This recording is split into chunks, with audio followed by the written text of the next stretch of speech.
Kita berjumpa ya, saya seingat saya berkhotbah di minggu keempat bulan kemarin dan ini sudah minggu keempat lagi bulan September ya.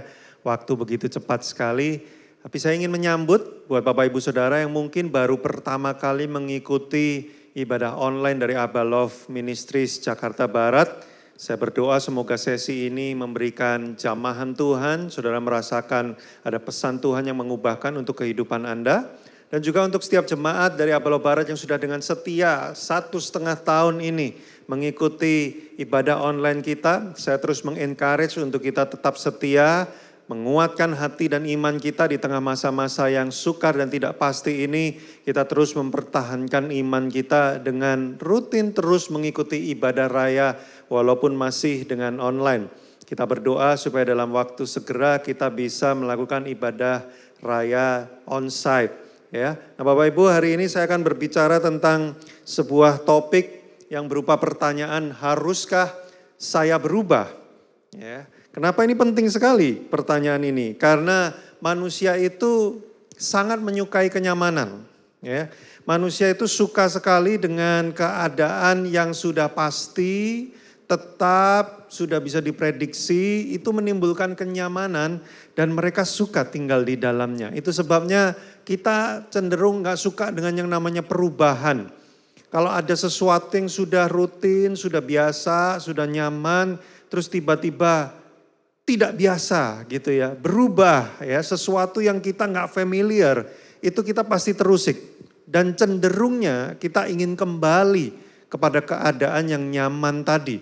Karena memang otak manusia, cara proses kerjanya itu adalah mencoba mempolakan segala sesuatu.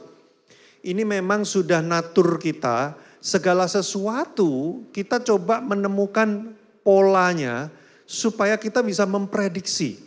Bahkan ketika kita sudah menemukan polanya, kita sendiri juga ikut memperkuat pola itu supaya menjadi sesuatu yang sudah biasa.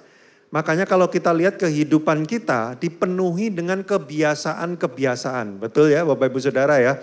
Karena kebiasaan-kebiasaan itulah yang membuat kita nyaman dan kita menyukai kenyamanan ini. Bahkan kalau kita diperhadapkan dengan sesuatu yang baru sekalipun, yang gak biasa, kita akan mencoba menemukan polanya supaya ini menjadi biasa lagi. Ya, makanya ketika kita berubah fase hidup, misalkan dari single jadi menikah punya anak satu jadi punya anak dua, itu kan perubahan-perubahan. Kita berusaha beradaptasi, kemudian kita menemukan pola-pola kebiasaan baru supaya kita bisa tinggal di dalam kenyamanan. Nah Bapak Ibu Saudara, makanya kalau ada yang nanya ya, bagaimana kabarmu hari ini? Luar biasa, itu sebenarnya agak aneh. Karena kita semua ini gak suka yang di luar kebiasaan. Kita sukanya itu yang udah biasa-biasa aja, memang begini bisa diprediksi gitu ya. Nah tapi menariknya, walaupun manusia itu mencintai kenyamanan, tidak suka kepada sesuatu yang unusual gitu ya. Something yang baru yang mendatangi, mengintervensi kebiasaan kita selama ini, itu kita cenderung menolak tuh yang kayak gitu-gitu ya. Makanya begitu ada teknologi baru, pakai apa yang baru ya. Dulu waktu kita ibadah onsite tiba-tiba terjadi COVID, kita harus online, kita berasa kayak aduh kok gak enak ya, ini sesuatu yang baru, gak enak, gak kayak biasanya. Tapi setelah 1,5 tahun kita sudah mulai terbiasa, begitu nanti ada kabar ibadah sudah bisa onsite. Aduh udah terlanjur enak ya, gak usah lagi mandi ya, gak usah pakai make up apa segala macam, udah tinggal duduk-duduk tidur-tidur bisa ibadah. Sekarang harus onsite lagi, aduh mengusik kenyamanan, kan gitu ya Bapak Ibu ya. Nah tapi walaupun manusia mencintai kenyamanan, menariknya manusia bersedia keluar dari kenyamanan, menghadapi perubahan, bahkan bersedia mengubah dirinya ketika dia menemukan ada sesuatu yang menurut dia sangat penting. Wow. Jadi manusia walaupun cinta kenyamanan, tetapi manusia itu ketika melihat ada sesuatu yang dia anggap sangat penting, dia bersedia keluar dari kenyamanan itu dan bersedia mengubah dirinya, menyesuaikan dirinya demi sesuatu yang dianggap penting ini. Ya, teman-teman yang anak-anak muda ya, yang single-single sedang memburu ya kan. ngelihat calonnya, ngelihat mangsanya, aduh kalau mangsa kok gimana ya. Melihat calonnya, waduh dia gak suka cowok yang gini. Sementara aku kayak gitu. Demi mendapatkan dia, aku mau berubah. Keluar dari kenyamanan ya. Kenapa? Karena dia menganggap ini sesuatu yang penting. Aku bersedia keluar dari kenyamanan untuk sesuatu yang penting. Bersedia berubah demi sesuatu yang penting. Kerja misalkan ya. Walaupun ada kerjaan yang gak suka. Aku itu orangnya bukan jenis orang yang ketemu orang gitu loh. Gak bisa aku ya. Ketemu orang, basa-basi ngobrol, gak bisa. Tapi begitu nilai proyeknya miliar, jadi bisa. Ya, tadinya nggak bisa. Wah, nilai proyek tinggi sekali, penting. Mau nggak mau, aku harus bisa. Mengeluarkan dirinya dari kenyamanan, bersedia berubah. Itulah manusia. Ya, bahkan kadang-kadang kita ini yang merasa, aku nggak bisa lah ya. Aku itu kalau nggak makan daging lemes. Ya, aku itu kalau makan harus daging. Ya, nggak boleh sayur doang. Kalau ada daging-dagingan apalagi yang tanpa lemak itu, aduh tubuhku ini langsung meriang-meriang gimana gitu ya. Tapi begitu dokter memvonis ya mulai hari ini, kamu udah nggak boleh ya makan lemak-lemak begitu banyak ya, daging-daging diawasi ya.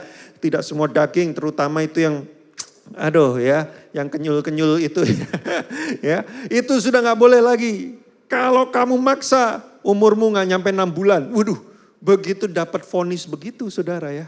Langsung bisa. Tadinya dia bilang, aku gak bisa, badanku ini gak bisa.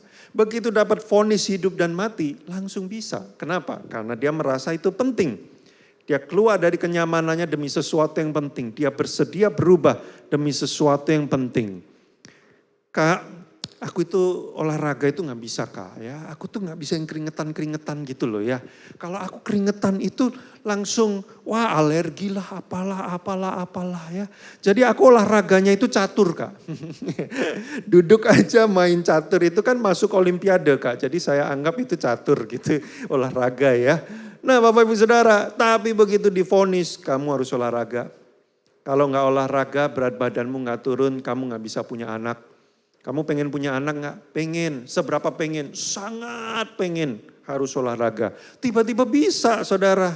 Ya, keringetan bisa. Walaupun tadinya aduh aku gak bisa loh kalau keringetan dikit aja ya. Gak nyaman banget. Tapi karena ada sesuatu yang lebih penting. Dia bersedia berubah. Menghadapi ketidaknyamanannya. Menghadapi sesuatu yang di luar kebiasaan. Nah inilah manusia. Makanya kadang-kadang ya. Ada yang namanya the power of kepepet. Kadang-kadang butuh dipepet dulu baru kita itu bisa. Bukan gak bisa, pura-pura gak bisa ya. Setelah dipepet ternyata bisa juga. Nah tapi yang menarik Bapak Ibu Saudara ya. Apa yang kita anggap penting dalam hidup kita? Tadi kan saya sudah jelaskan, manusia suka kenyamanan, tapi begitu dia bertemu sesuatu yang dia anggap penting, dia bisa keluar dari kenyamanan itu dan dia bisa bersedia untuk berubah. Kunci dari pertumbuhan dalam kehidupan kita adalah kita bersedia berubah menjadi lebih baik dari sebelumnya. Kan katanya orang Kristen mimpinya adalah berubah menjadi serupa Kristus, ya kan? Kalau mau menjadi serupa Kristus harus ada pertumbuhan dari titik ini menuju kepada titik berikutnya. Tetapi manusia tidak mau bergerak dari satu titik kepada titik berikutnya kalau dia tidak lihat ada sesuatu yang penting. Nah maka pertanyaannya pada hari ini adalah apa yang selama ini engkau anggap penting dalam hidupmu? Kenapa pertanyaan ini penting? Karena kualitas tujuan-tujuan dalam hidup kita menentukan arah kualitas perubahan-perubahan kehidupan kita. Saya ulang, kualitas tujuan-tujuan kehidupan kita menentukan arah kualitas perubahan-perubahan hidup kita. Karena kita hanya bersedia berubah untuk sesuatu yang kita anggap penting. Nah, kalau tujuan-tujuan kita tidak berkualitas, maka perubahan-perubahan kehidupan kita juga gak akan terlalu berkualitas. Contoh, ada orang yang tujuan hidupnya, saya mau menjadi pebisnis nomor 1 di Indonesia. Wis, ya. Entrepreneur nomor 1 di Indonesia, ya. Kayak Jack Ma, Elon Musk, ya, yang kayak gitu-gitu tuh mimpi-mimpinya ya. Nanti dia hanya bersedia berubah untuk hal-hal yang berkaitan dengan pekerjaan dan bisnis saja.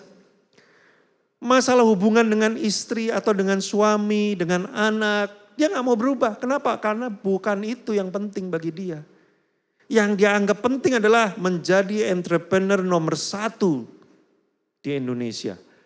Jadi tujuan itu, apa yang dia anggap penting itu, maka perubahan-perubahannya akan mengarah ke sana nanti hidupnya. Memang benar mungkin orang itu akan bisa menjadi entrepreneur yang sangat sukses dan nomor 1 bisa jadi. Tetapi jika dia tidak menganggap penting hal-hal yang lain, keluarga, kerohanian, bahkan kesehatan mungkin dia juga gak anggap penting. Nanti dia gak akan mau berubah di area-area itu. Saya sudah jumpai banyak sekali pernikahan-pernikahan hancur, tetapi secara karir sangat cemerlang saudara. Hidupnya karirnya hebat banget, tetapi keluarganya berantakan. Kenapa? Berarti dia menganggap karirnya yang terpenting, keluarganya gak terlalu penting. Makanya dia gak bersedia berubah untuk keluarganya. Nah, saya ulang lagi sebuah statement yang sangat penting, bahwa apa kualitas tujuan-tujuan kehidupanmu menentukan arah kualitas perubahan-perubahan di dalam kehidupanmu. Nah, ada 3 power question yang saya berikan kepada Anda semua pada hari ini menjadi perenungan bersama buat kita semua. Pertanyaan yang pertama dan sekaligus kita akan belajar dari Alkitab adalah kenapa kita bersedia berubah untuk hal-hal yang dunia dan sementara. Sementara kenapa kita sulit berubah untuk hal-hal yang rohani yang efeknya bersifat kekal. Ini sebuah pertanyaan perenungan hari ini. Yuk Anda sambil merenungkan sementara saya menjelaskan. Kenapa kita bersedia berubah untuk hal-hal yang sifatnya duniawi dan sementara. Tetapi kenapa kita sulit sekali mau berubah untuk hal-hal yang sifatnya rohani padahal dia bernilai kekal. Merubah penampilan kita mau, padahal penampilan kita tidak selama-lamanya, tidak kekal. Merubah cara kerja kita mau karena itu mempengaruhi income dan keuangan kita. Tetapi itu tidak seterusnya, itu tidak kekal. Tapi kenapa kita tidak mau berubah untuk berdoa lebih banyak? Mengubah cara kehidupan kita menjadi lebih rohani, lebih mengandalkan Tuhan.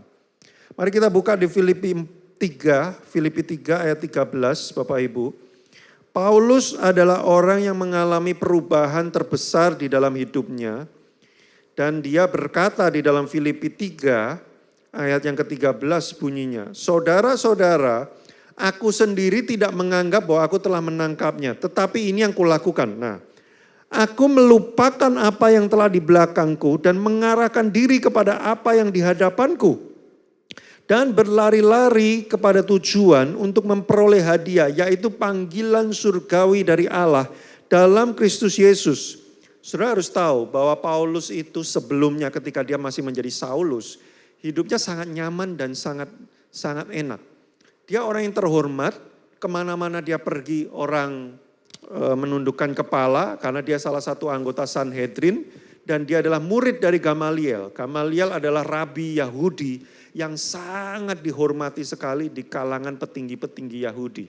Jadi Saulus ini bukan orang biasa. Saulus orang yang terhormat dan hidupnya nyaman. Bahkan dia bisa punya kuasa memiliki sepasukan untuk menganiaya orang Kristen. Bukan dia yang dianiaya, dia yang menganiaya. Jadi siapa yang berani sama Saulus? Kalau ibarat kata ini pemimpin geng dalam bentuk rohani gitu ya. Sudah sangat nyaman hidupnya. Tapi begitu dia menjumpai Kristus, dia dijamah oleh Kristus, hidupnya berubah menjadi penuh ketidakpastian.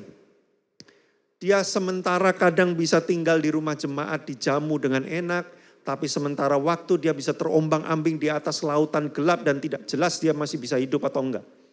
Pada satu waktu dia dielu-elukan di satu kota karena dia membuat mujizat dan semua orang kayak menganggap dia dewa.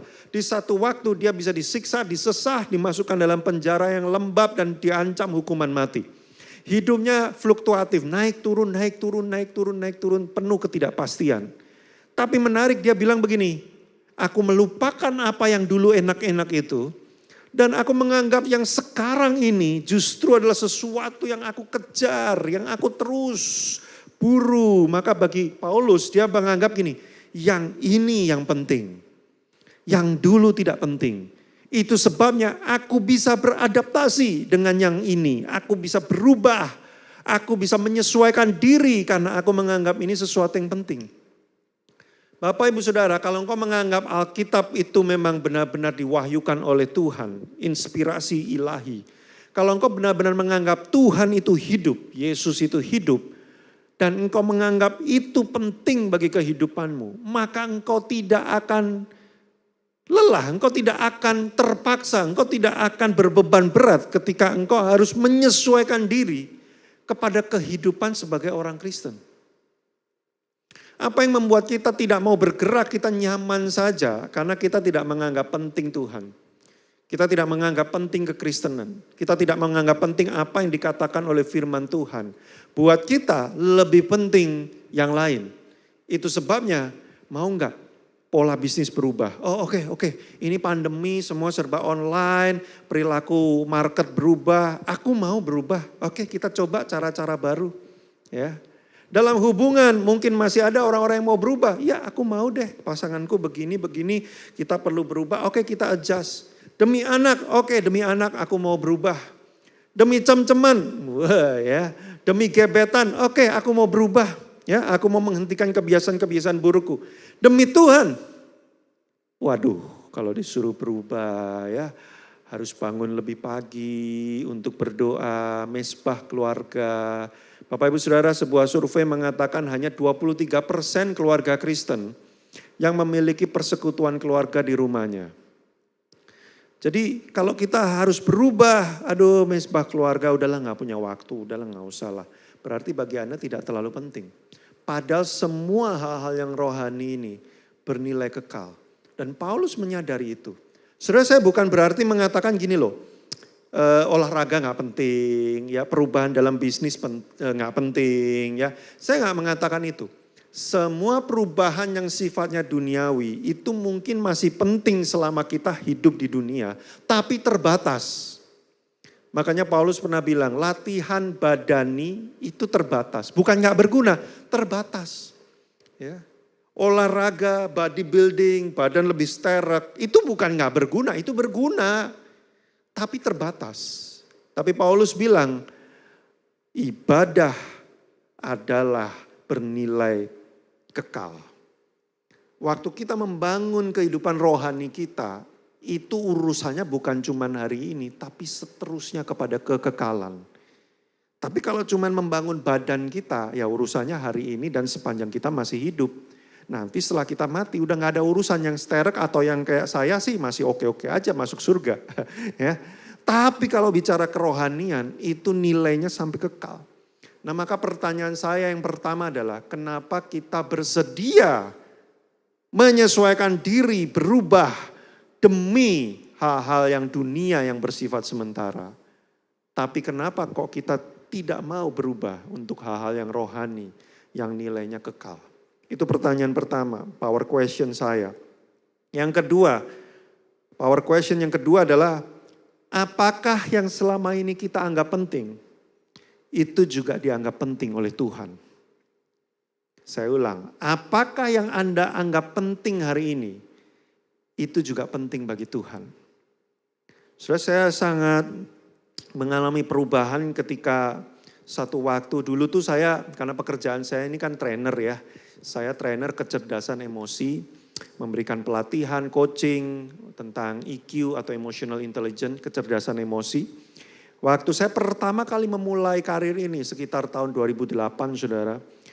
Saya berpikir saya mau menjadi trainer EQ nomor 1 di Indonesia. Wih, ya. Pokoknya kalau orang ngomong kecerdasan emosi tidak ada nama lain selain Joshua Iwan Wahyudi. Itu mimpi saya waktu itu tahun 2008. Maka saya bersedia berubah demi mimpi itu. Apapun yang diperlukan untuk menjadi trainer nomor 1 EQ di Indonesia, kalau perlu di Asia Tenggara, kalau perlu di Asia, kalau perlu di dunia. Widih, ya namanya juga masih muda ya saudara ya. Konon kalau masih muda tuh kan mimpi membara-bara ya. Nah kayak saya waktu itu ya, nomor 1. Apapun saya lakukan waktu itu Bapak Ibu. Saya tidur jam 3 pagi setiap hari, lakukan ini, bikin itu. Saya pelajari macam-macam, baca buku, ikut training. Apapun saya bersedia berubah demi mimpi itu. Karena menurut saya itu sangat penting sekali. Tapi perjalanan waktu bertahun-tahun, satu saat Tuhan bertanya kepada saya. Kenapa sih kamu kok pengen banget jadi nomor 1 gitu ya? Ya ini penting sekali Tuhan, kenapa kamu menganggap itu penting? Setelah saya pikir-pikir, ya awal-awalnya kan saya bilang dalam hati begini, ya kalau saya jadi nomor 1 kan saya memberitakan Injil lebih mudah ya Tuhan ya. Ya nanti kalau saya ada kelas, saya bisa beritakan Injil ya. Kalau udah jadi nomor 1 kan semua orang dengar ngomong apa aja. Nanti saya ngomong tentang Tuhan Yesus Tuhan, ya semua orang dengar. Lalu Tuhan tanya, emang dari sekian kelas yang kamu pernah ngajar, berapa kali kamu ngomong tentang aku? Krik, krik, krik, krik. Nah itu kalau di komik-komik itu lewat burung gagak di atas. Saya mikir iya ya, nggak ada sih, hampir nggak ada saya ngomong nama Tuhan Yesus, keselamatan, Injil, nggak ada sih. Jadi kamu selama ini pret dong. Jadi saya berpikir, apa yang saya anggap penting selama ini, apakah itu penting bagi Tuhan? Jadi dari situ, gini saudara, bukannya nggak boleh ya punya mimpi nomor 1, pengen ini, pengen itu. Tapi pertanyaannya gini, Tuhan menginginkan itu bagi hidupmu nggak? Kalau enggak, kita berjalan di 2 arah yang berbeda. Itu sebabnya perubahan-perubahan yang kau usahakan, belum tentu perubahan yang diinginkan oleh Tuhan. Nangkep nggak Bapak Ibu maksud saya ya? Saya menyadari pada satu titik nih, satu titik ya, ini sekitar tahun 2017-an, saya menyadari gini. Follower di Instagram boleh banyak, orang yang mau dengerin saya bicara boleh banyak, kelas-kelas ngajar jago banget boleh banyak, tapi kalau orang-orang di sekitarmu tidak pernah melihat Tuhan di hidupmu, percuma lah udah. Saudara saya langsung kayak, sejak hari itu saya jadi tahu, apa yang saya anggap penting belum tentu penting bagi Tuhan. Lukas 10, mari kita baca Lukas 10 ayat 39.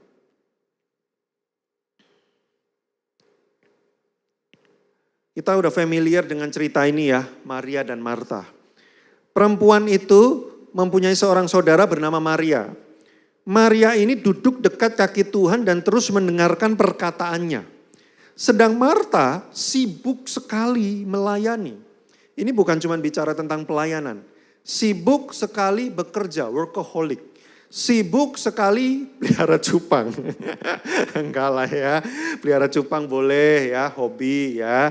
Asal tidak sampai lupa bahwa yang dipelihara bukan cuma cupang, tapi juga ada anak yang dipelihara ya. Nanti anaknya nggak makan, cupangnya kasih makan terus ya kan. Nah ini dia ya. Sedang Marta sibuk sekali melayani. Ia mendekati Yesus dan berkata, Tuhan, tidakkah engkau menganggap ini penting? Tidakkah engkau merasa bahwa apa yang aku lakukan ini penting sampai engkau tidak peduli bahwa saudaraku membiarkan aku melakukan semua kesibukan ini sendiri.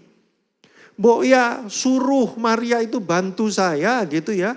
Ini kan penting loh, kalau enggak kita enggak makan nih malam ini ya. Kalian mah kongkong-kongkong ngobrol-ngobrol semua, nggak siapa yang masak di dapur ini, suruh Maria bantu saya. Mungkin seperti itu kurang lebih ya. Tetapi Tuhan menjawab, Marta, Marta, sekarang kan ada Grab. Enggak gitu ayat Alkitabnya. Marta, Marta, engkau khawatir dan menyusahkan diri dengan banyak perkara. Kamu itu menyibukkan diri pada sesuatu yang kamu pikir penting, tapi sebenarnya enggak.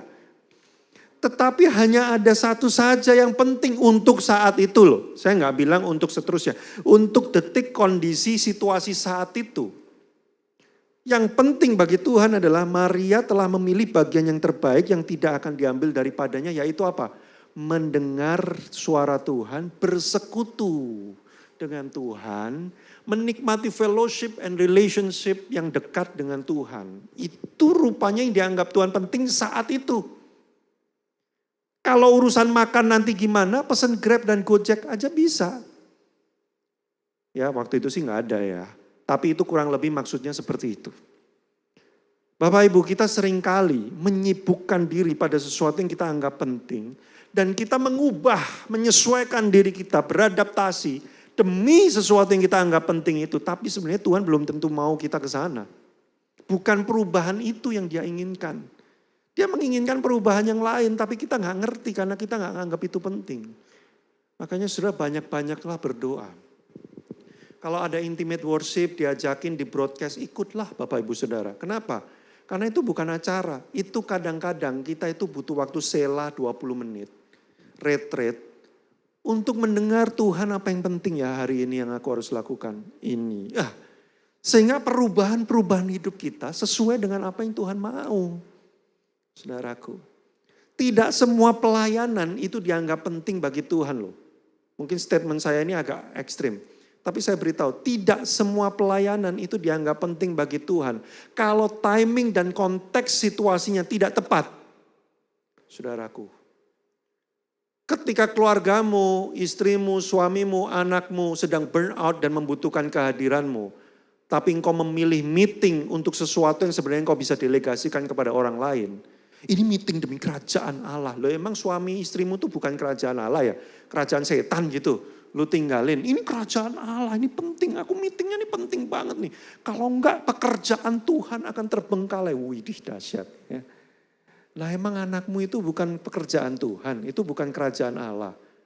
Saudaraku, kalau kita enggak mengambil waktu sela, menyembah, doa, mencari suara Tuhan. Makanya nanti tanggal 2 sampai 3 Oktober akan ada doa puasa korporat. Saudara ikut. Saudara ikut. Ini kalimat saya sampai penuh dengan ketegasan saudara ya. Ikutlah. Kenapa? Karena salah satu sesinya akan berbicara membedakan suara. Hari-hari ini kalau kita nggak mendengar suara yang tepat. Kita akan bingung mana yang penting, mana yang enggak. Semuanya kelihatannya penting. Kita bingung. Perubahan-perubahan kita tidak sesuai dengan yang Tuhan inginkan. Ikut saudara. Ya. Saya pastikan saudara harus ikut. Agak sedikit pemaksaan kehendak ini ya. Enggak, saya mendorong aja. Saudara, itu pertanyaan yang kedua. Apa yang kita anggap penting, apakah itu penting bagi Tuhan? Bagaimana supaya kita tahu apa yang penting bagi Tuhan? Duduk dekat Dia. Worship, doa, baca firman, cari suara Tuhan. Supaya perubahan-perubahan hidupmu sesuai dengan yang Dia mau. Tenang saudara, Tuhan gak akan selalu mengarahkan kau tuh perubahan hidupnya. Oke, jadi martir, jadi martir, jadi martir. Semua kayak rasul-rasul gitu ya, turun ke jalan, beritain Injil, mati disalib terbalik, dipenggal, ya, digergaji dan sebagainya. Enggak, kekristenan tuh gak kayak gitu doang isinya saudara.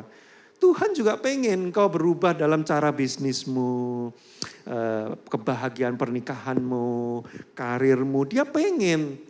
Tapi dia tahu timing kapan engkau harus berubah di area itu. Nah supaya kita tahu timingnya kapan, kita perlu mendekat kepada Tuhan. Pertanyaan terakhir, ketiga. Saudaraku, bagaimana jika, what if? Bagaimana jika Tuhan memakai perubahan-perubahan kehidupan untuk membawa kita kepada kehendaknya? Ini pertanyaan power question ketiga. Gimana kalau Tuhan itu ternyata pakai apa yang terjadi dalam hidup kita, baik yang enak maupun yang gak enak. Demi mengarahkan kita kepada kehendaknya. Apakah kita mau ikut apa enggak? Saudara, semua hamba Tuhan yang di Alkitab, rata-rata diarahkan Tuhan kepada perubahan-perubahan yang sesuai dengan yang Tuhan mau. Lewat peristiwa-peristiwa. Daud, gak langsung jadi raja. Dikejar dulu jadi buron, mau dibunuh dulu, sembunyi di gua. Tapi kalau bukan karena pengalaman itu, dia tidak akan menjadi raja. Yusuf dijual dulu, ya. Naik turun, masuk penjara, difitnah dan sebagainya. Tapi kalau bukan karena pengalaman itu, dia tidak akan menjadi pemimpin di Mesir. Abraham harus keluar dari daerah kelahirannya ke tempat yang gak jelas. Kemana Tuhan? Pokoknya ikut aja. Nanti di tengah jalan saya suruh belok-belok. Wow saudara, tapi kalau enggak karena itu, dia tidak akan menjadi bapa bagi banyak bangsa. Saya tidak berpanjang di bagian yang ketiga ini, saya cuma memberikan bukti-bukti lewat apa yang dikerjakan Tuhan bagi hamba-hambanya di Alkitab. Mungkin situasi COVID hari ini perubahan-perubahan bisnis, perubahan-perubahan keadaan hari ini adalah cara Tuhan untuk membelokkan Anda kepada kehendaknya. Pertanyaan saya saudara, apakah engkau sudah beradaptasi? Caranya bagaimana Kak? Tanya Tuhan sekali lagi, makanya ikut doa puasa Bapak Ibu. Ya, gregetan saya. Ya. Caranya gimana? Tanya Tuhan, Tuhan keadaannya seperti ini. Apa yang harus berubah di dalam diriku? Engkau menghendaki apa? Cara ngomongku, cara bersosialisasiku, cara belajarku, caraku memperlakukan karyawan, caraku memperlakukan suami, istri, anak, caraku melayani, caraku berkhotbah, caraku melakukan semua kehidupanku setiap hari, bangun tidurku perlu berubahkah? Cara berdoaku, cara baca Alkitabku, apa Tuhan yang perlu berubah? Sampai engkau mengizinkan keadaan ini terjadi dalam hidupku. Sudah cari suara Tuhan. Waktu engkau menemukan apa yang penting bagi Tuhan, dan engkau menemukan dorongan itu, engkau akan keluar dari zona nyamanmu, engkau berubah sesuai dengan kehendaknya, dan kemudian engkau bertumbuh semakin serupa Kristus.